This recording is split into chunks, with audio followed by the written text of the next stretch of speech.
Coach, bonjour. Bonjour. Donc ce week-end, ce sera une petite coupure par rapport au championnat, puisque c'est la Coupe de France. Bon, c'est une compétition que vous connaissez bien, qui vous est particulière. Est-ce que par rapport à la rencontre face à Fougères, on va avoir une certaine rotation d'effectifs? Qu'est-ce que vous avez prévu ou vous voulez entretenir la dynamique de la victoire à Guingamp? On est un peu dans le mélange des deux. Il y a une réflexion qui se fait autour de certains joueurs qui ont fait tous les matchs, qui ont été présents, à commencer par Christophe Vincent par exemple, où lui sera mis au repos ce week-end. Après, il ne faut pas oublier que par rapport au championnat, il y a une contrainte qui est un peu différente, c'est qu'on a le droit à 16 joueurs et non à 18.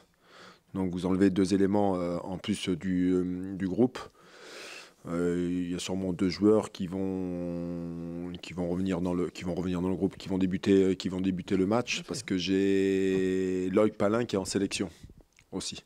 Donc Christophe Vincent et Loïc Palin absents, donc on enlève les deux des 18 déjà et on restera à 16. Mais on est entre tourner l'effectif et rester dans une dynamique par rapport à ce qu'on a mis en place et du match de Guingamp. Et moi, c'est ce qui m'intéresse aujourd'hui. Voilà. En dehors bien sûr de la qualification qui reste l'objectif numéro 1, on a essayé de nouvelles choses à Guingamp et voilà, j'ai envie de voir si on doit continuer là-dessus et si on va continuer. Justement, coach, vous parlez de nouvelles choses. Est-ce qu'on peut dire que maintenant vous avez un peu plus avancé dans la relation de confiance et de compréhension avec les joueurs? Oui, je peux dire que maintenant j'ai l'état des En lieux. gros, votre touche, quelque part. Oui, l'état des lieux est fait. On avait fait quelques retouches, deux, trois petites choses parcimonie parce que je voulais pas bouleverser tout le monde. Là, on a pris la responsabilité de faire autre chose à Guingamp. On est passé dans une autre organisation, donc on a modifié totalement les choses. Et j'avais envie de réveiller un peu le sens des joueurs parce que j'ai la sensation que ça ronronnait un peu et qu'on allait répéter les choses. Et bien souvent, quand on change, ils sont beaucoup plus éveillés et beaucoup plus concentrés. Ça a été une satisfaction sur le résultat et ça a été une satisfaction aussi sur la performance. Alors c'est vrai que sur le monopole du ballon, on était un peu moins bien que d'habitude. Mais il faut vite aussi que les jeunes, que les joueurs, par rapport à ce championnat de Ligue 2, on va pas toujours se faire piéger non plus. Hein. Donc voilà, il y a eu une réflexion de ma part. Est-ce qu'on va continuer On va voir tout ça. Mais il y a quand même il y a eu des signes encourageants quand même. C'est vrai. Justement, coach, vous avez été à la place de cette équipe de Fougères en entraînant Quevilly à l'époque dans le parcours de Coupe de France. Quel discours avez-vous tenu auprès des joueurs? On sait que les joueurs vont être attendus au tournant puisque c'est le petit contre un gros. Quel discours avez-vous tenu cette semaine? J'en ai pas beaucoup parlé, on en a discuté un peu ce matin et en tout début de semaine pour refixer un peu les objectifs. Après, vous savez, les joueurs, ils sont au courant. Ils ont connu ça parce qu'ils ont joué à ce niveau-là. Ils ont joué contre des clubs professionnels. Et là, on inverse la situation. Donc, on sait très bien que c'est des matchs pièges, que les adversaires se mobilisent totalement. Je connais très bien ça. On va les avertir. De toute façon, ils le savent. Hein.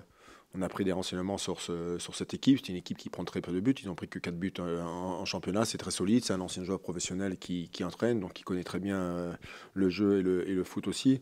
Donc voilà, on s'attend à un match compliqué, difficile, mais comme tous les tours de Coupe de France. Mais vous savez, hein, l'essentiel en Coupe, c'est de passer. Hein. Comme je vais leur dire, on perd, on dégage, on gagne, on continue.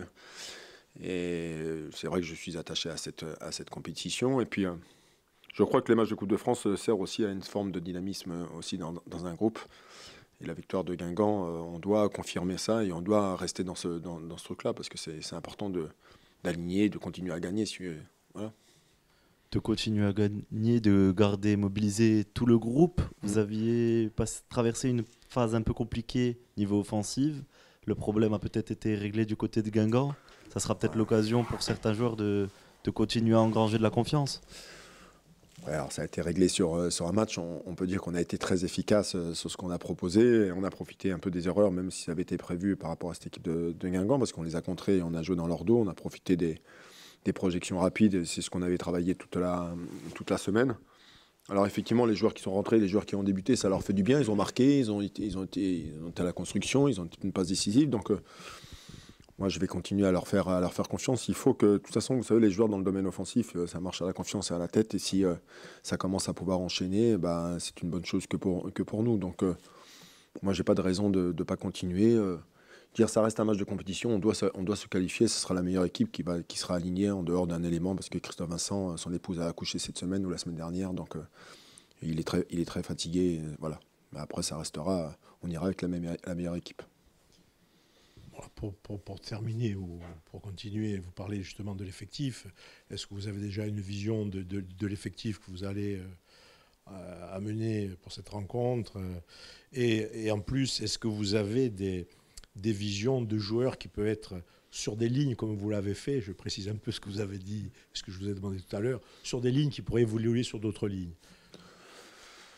Puisque non, on a fait une séance ce matin, on a une séance à nouveau cet après-midi, là, à 15h30. À 80%, 90%, ça sera pratiquement le même groupe, en dehors de Christophe Vincent et de Loïc Palin qui sont, et je vais garder les mêmes joueurs. Après, qu'il y ait un qui soit sur le banc pour se reposer parce qu'il est le coup d'une suspension, ou il y a les petits bobos qui commencent parce que les terrains gras commencent à arriver. Là, c'est un peu difficile, on s'est entraîné sur un synthétique, donc il y en a qui ont des petits bobos. Il faut qu'on fasse attention. Il y a un match aussi la semaine prochaine après contre New York qui est hyper important pour nous.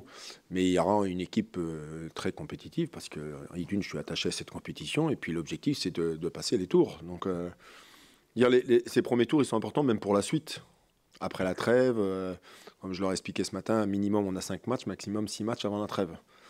Et il faut profiter de tout ça. Vous savez, je reste convaincu que de gagner les matchs, ça amène de la confiance et de la bonne humeur. On a bien vu cette semaine qu'on a pu travailler dans la tranquillité et dans la bonne humeur. Les sourires sont un peu plus revenus.